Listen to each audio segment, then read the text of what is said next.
welcome back. Our next guest is a New Yorker who got a lot of attention for her one-woman play, Brownsville Bread, which she later turned into a novel. And now she's working on new projects, including her development deal with CBS for her new original drama, The System, a story of a social worker navigating the broken New York City system. And her short film, Princess Cut, is now airing on HBO, and she also led casting for the new upcoming PBS animation, Almas Way, that depicts a family from the Bronx. Without further ado, please welcome producer, director, and casting director, and writer, Elaine Del Valle.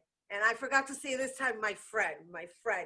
Ay, ay, ay, mija, when do you have time to sleep? I sleep very well most of the time. So it's most of the time I sleep very well, unless I start binge watching something, and then I just don't want to let it go, because watching television now, writing for television, watching television is like my job, and casting is also, watching who's out there is my job. So just as a storyteller, I like to make sure that I get my watching time so that I'm up on everything. And so I sleep most of the time, unless I'm binge watching something. Then I'm known to go until I have to shut my eyes, like 2, 3 in the morning, and I'm watching. I think we're all guilty of that a little bit, right? That's the new thing. It's like binge watching. I do the same thing. I get stuck, and I want to keep going until I'm getting towards the end. But I do want to say, darling Elaine, and thank you for making the time to be with us today. And we've had you on previously on numerous occasions. Thank you for that. Years. Oh, our pleasure. And I just want to acknowledge you for the climb that you've done. It's absolutely phenomenal and inspirational to just watch you build and just really experiencing the difference that you're making within just being a voice and making sure that we're heard from this authentic place, right? And I guess that speaks to your writing and your casting. I mean, it speaks to everything you're doing.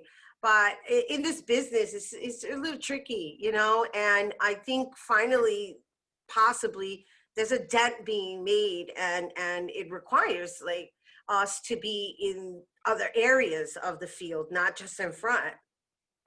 Definitely. Well, that's what started my career behind the scenes.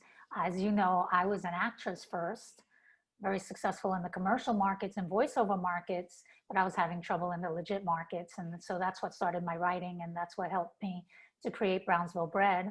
I didn't know what I was writing, but I knew that it was coming from an authentic place where I came from, because I felt so misunderstood by the casting directors out there, by the entertainment industry as a whole, and also by the available material that was out there to be working on.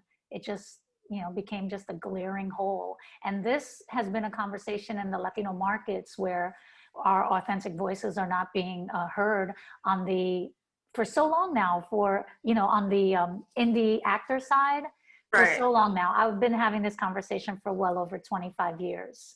So it is a long time coming, and there's always been the idea that there is movement happening, but definitely now more than ever. And I think it's always now more than ever, right? Right. So, Yeah. But the other thing I want to also add on to that is not just the Latino voices, it's the urban Latino voices. That's one of the things I adore about you the most, is like that rawness, that, this is where I'm from, and this is the voice I know. And guess what? This is the stories that I feel should be told. well, it's just the stories that I tell best, right? They always say, write what you know, tell the stories that you know best. And this is just what I know best. I feel that maybe because a lot of the stuff comes out of LA normally, or the West Coast, I should say in general, that there are obviously more Latinos there that are from Mexico, and even though New York is quite the melting pot, definitely LA leans more into that direction. And so a lot of the stuff that was coming off that was representative of the Latino culture, to me, I still did not feel necessarily entrenched in, because that wasn't my experience. my experience is more of a Latina growing up in a Black neighborhood, in an urban neighborhood, in a ghetto.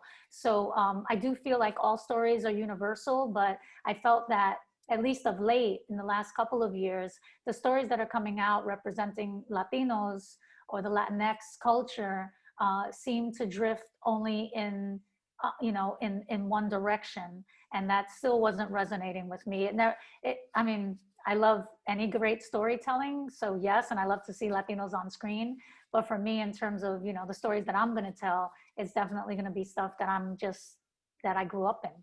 Right, right. In other words, East Coast stories. And just like urban Latino I America. know, I know. So, I mean, and I love that. And I feel like if all over the years, I've met people from all over the world, and the thing that they like most about me or connect most about me is the fact that I'm urban Latina, and I'm just for them, it's like an oddity.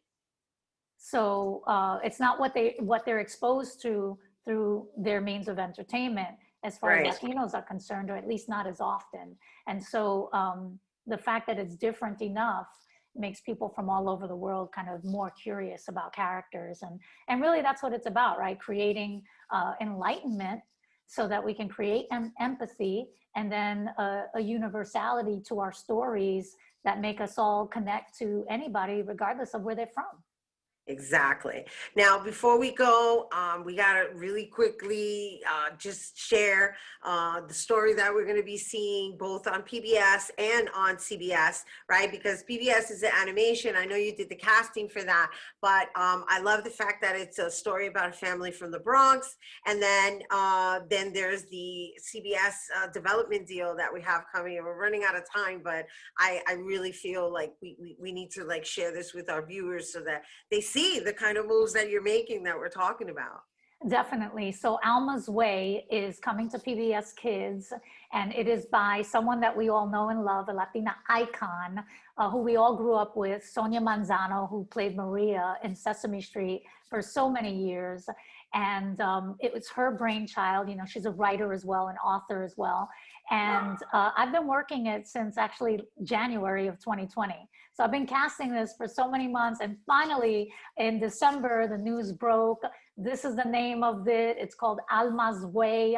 And it's about a little girl in the Bronx and her family, a little New Yorican girl and her family living in the Bronx with all their multicultural friends, telling beautiful stories that lead to a child's emotional responsibility.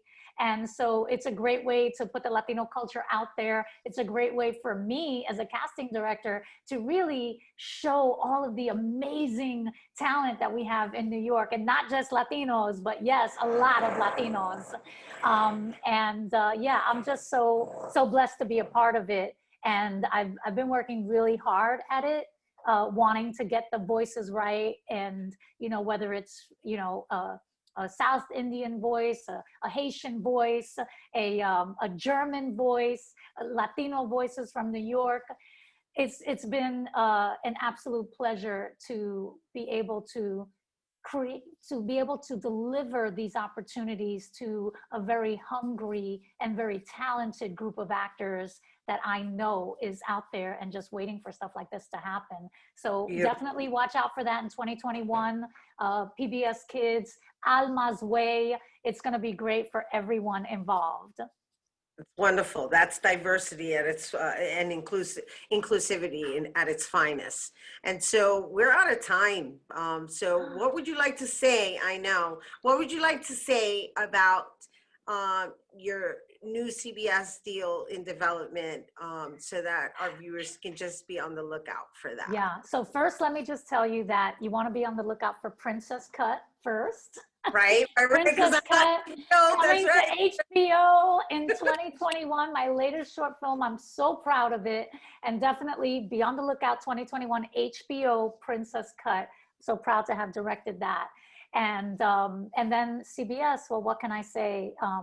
I am so very honored that the likes of CBS, the network, the studios, Jenny Erman, who's the creator of Jane the Virgin, Sutton Street Productions, Andrea Navarro, they got a hold of what I was working on through Andrea, who's a Bronx-born New Yorican as well, a champion of all women.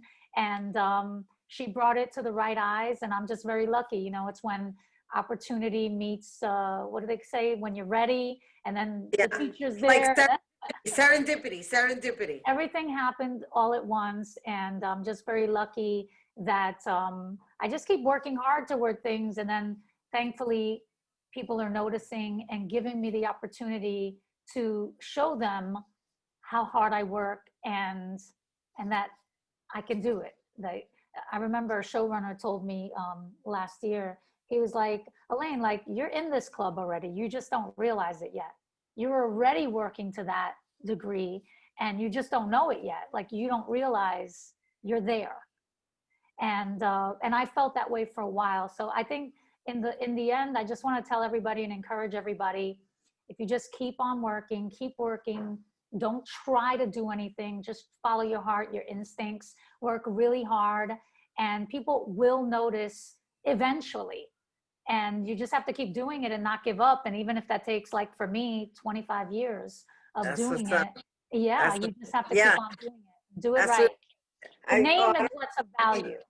That's it. That's what's up. And she is in the club, and we are proud to know her. And we are so proud to bring her here to you guys. Be on the lookout for all of her work. I know I'm very proud of you. And thank you for being here on my birthday episode, Elaine. Happy birthday. Oh my goodness. That's what I have it on my calendar to attend tonight. So happy birthday to you. And thank you always for Bronx.net for definitely highlighting my work. Thank you. Always, always. Un abrazo. All right, you guys, for more on Elaine and her projects, be sure to follow her on Instagram at Elaine Del Valle Director.